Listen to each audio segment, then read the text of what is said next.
हम सभी सोलह कारणम पर्व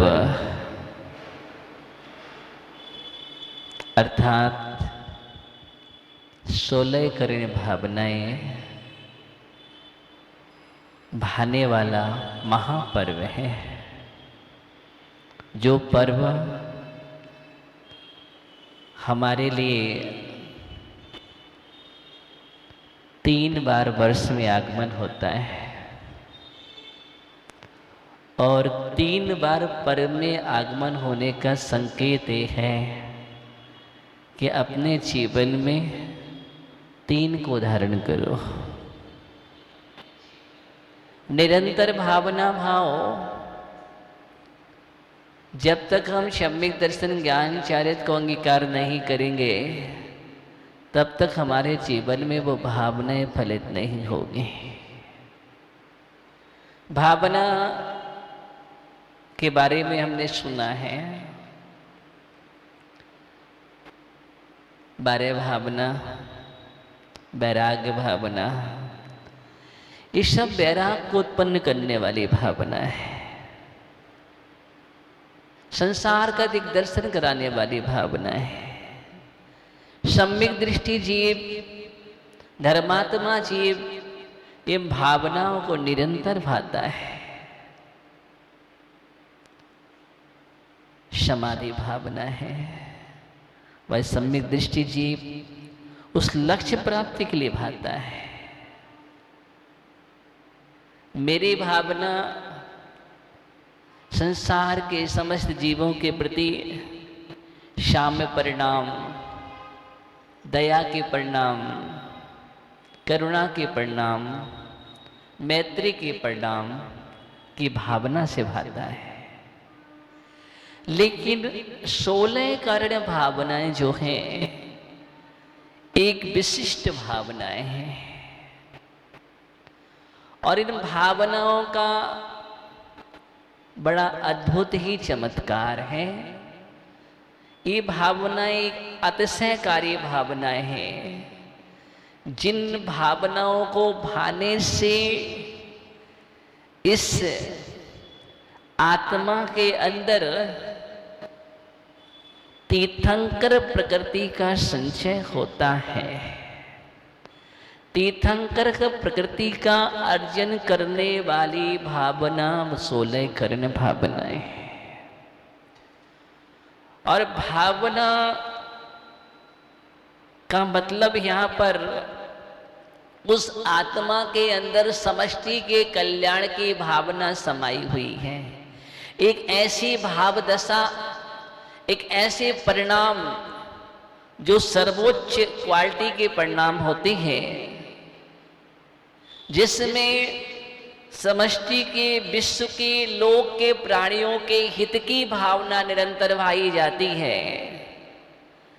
इसलिए लोक कल्याण की भावना से आप्लावित भावना है वो 16 करण भावना है जो तीर्थंकर बनाने में निमित्त भूत है, तीर्थंकर बनने में निमित्त भूत है, तीर्थंकर प्रगति का आश्रय और बंद कराने में निमित्त भूत है। बड़ा आश्चर्य होता है। वैसे आश्रय और बंद को हे कहा गया है। समस्त कर्म की प्रगतियां, लेकिन उस समस्त कर्म की प्रगतियों में तीर्थंकर प्रगति एक ऐसी महिमाशाली प्रगति है जिसके लिए भावना भाई जाती है।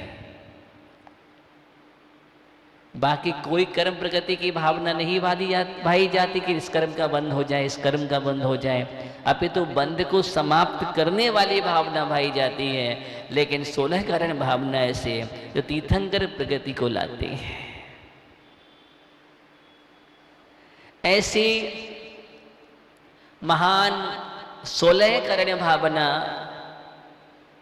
ज्ञानियों, ये भाद्र पक्ष शुरू हो गया है और भादों का महीना समस्त माहों में सम्राट है। यूं कहें पर्वों का अधिराजा है भाद्रपद। इसलिए भादों के महीने में जो जीव अपने जीवन में संयम आदि धारण नहीं कर पाते हैं, ऐसे जीव भी भादों के महीने संयमित हो जाते हैं, उनकी चर्या नियमित हो जाती है, अपने जीवन में संकल्प ले लेते हैं, प्रतिज्ञाएं धारण कर लेते हैं कि ये भाद्र का महीना है, इसमें पर्व ही पर्व आते हैं। और पर्वों का अगर कोई सम्राट है तो भाद्रपद है, ऐसा आगम में लिखा हुआ है। भाद्रपद शुरू होते ही 16 कर्ण पर्व शुरू हो गया। अभी अनेक पर्व आएंगे। आप यहां से लेके क्षमावाड़ी पर्व तक जाएंगे तो कितने पर्व आएंगे पता है आपके लिए। इसलिए भादों का महीना जो है वो विशिष्ट साधना का महीना है।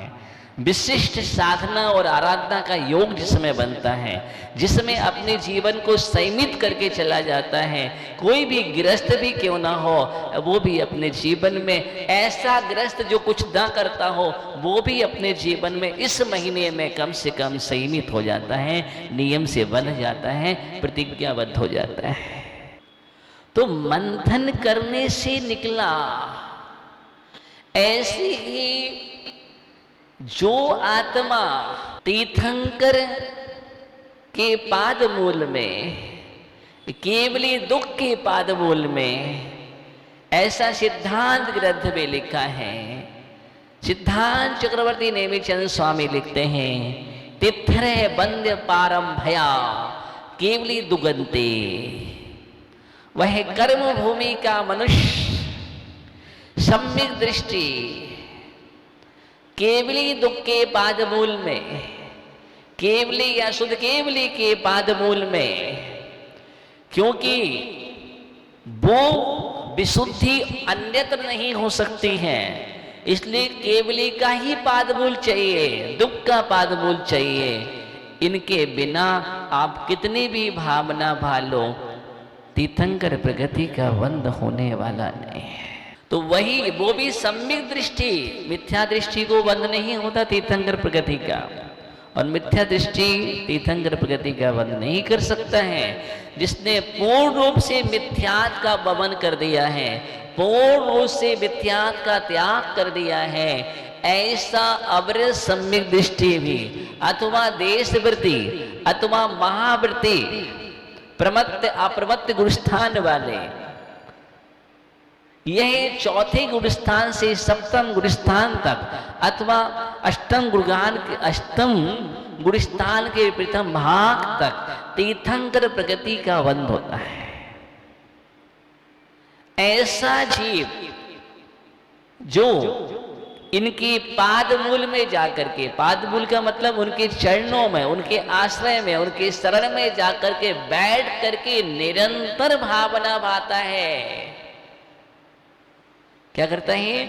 जो जीव निरंतर भावना भाता है, उस भावना के प्रभाव से भाते भाते इतनी विशुद्धि जागृत होती है, उस विशुद्धि के माध्यम से उस प्रकृति का बंध होता है, जिसको हम तीर्थंकर प्रकृति कहते हैं। और उस प्रकृति का महात्म्य होता है कि वह जीव महान, जिसके कल्याणक बनाए जाते हैं।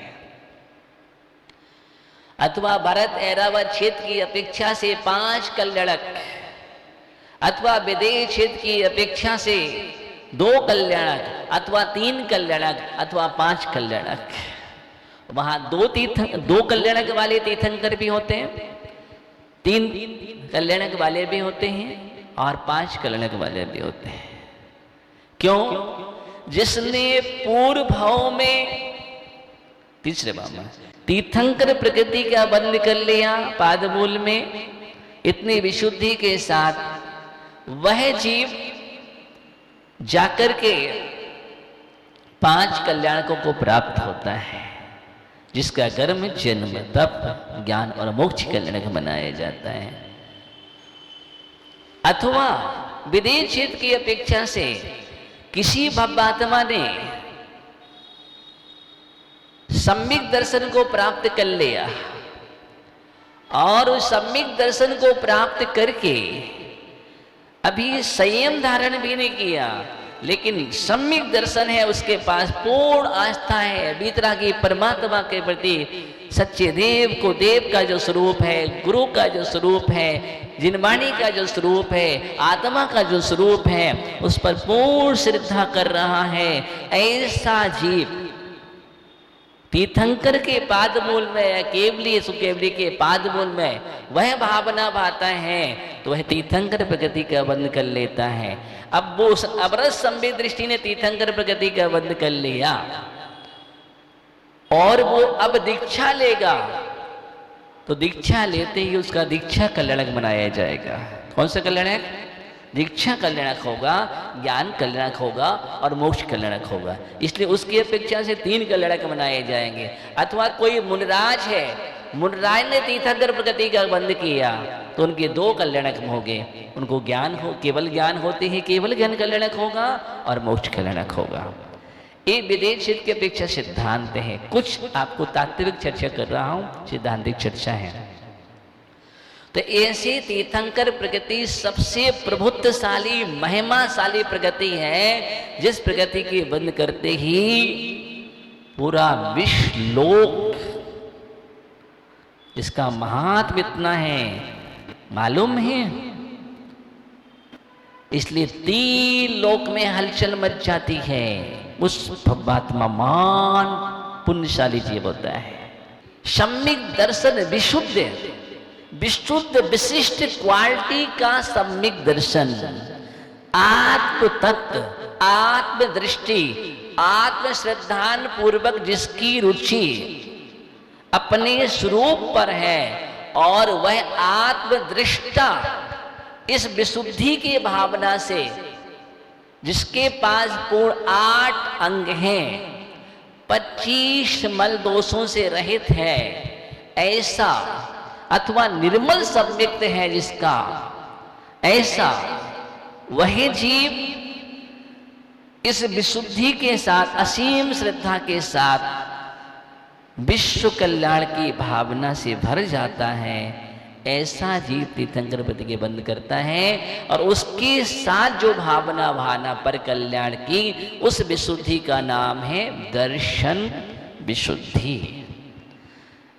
सम्यक दर्शन की विशुद्धि, एक सम्यक दर्शन और एक सम्यक दर्शन की विशुद्धि, दोनों में अंतर आ गया। सम्यक दर्शन होना आवश्यक नहीं कि विश्व कल्याण की भावना हो उसमें, लेकिन सम्यक दर्शन के साथ जो विशुद्ध वर्णाएं हैं और विशुद्धि का संचार जो कर रही है पादमूल में, और ऐसी भावना जिसके अंदर भरती चली जा रही है, भरती चली जा रही है, संसार में कोई भी व्यक्ति दुखी न रहे, किसी के जीवन में कष्ट न हो, मैं संसार के समस्त प्राणियों के लिए निकाल करके धरती उत्तम सुखी, मैं उत्तम सुख में रख दूं। कहाँ रख दूं? सब जीवों को उत्तम सुख में पहुंचा दूं। इष्ट स्थानीय धरती धर्मा, इष्ट स्थान मतलब सिद्धालय में विराजमान कर दूं, ऐसी भावना जिसके अंदर होती है, ये विशुद्ध श्रद्धा है। इसका नाम क्या है? दर्शन विशुद्धि है। ज्ञानियों, ज्ञानी जब तक हम ग्रंथों का अध्ययन नहीं करेंगे तब तक हमारे अंदर तात्विक और साहित्यिक जो होना चाहिए, हम किसी को एक्सप्लेन भी करना चाहे धर्म के प्रति, नहीं, फिर वो रूढ़ीवाद चलाएंगे। हम क्या चलाएंगे अजित भैया? रूढ़ीवाद में चलेंगे, परंपरावाद चलेगा हमारे यहाँ। हमारी रूढ़ी ऐसी ही है, हमारी परंपरा ऐसी ही है, मेरी परंपरा में अंतर नहीं आ सकता। ये सब ज्ञान की कमी है। और जिस दिन आप लोग स्वाध्याय करने लगोगे उस दिन आपका अपने आप सब निर्मलता आएगी, सहजता आएगी, रूढ़ीवाद, अंधविश्वास सब दूर हो जाएगा, परंपरावाद।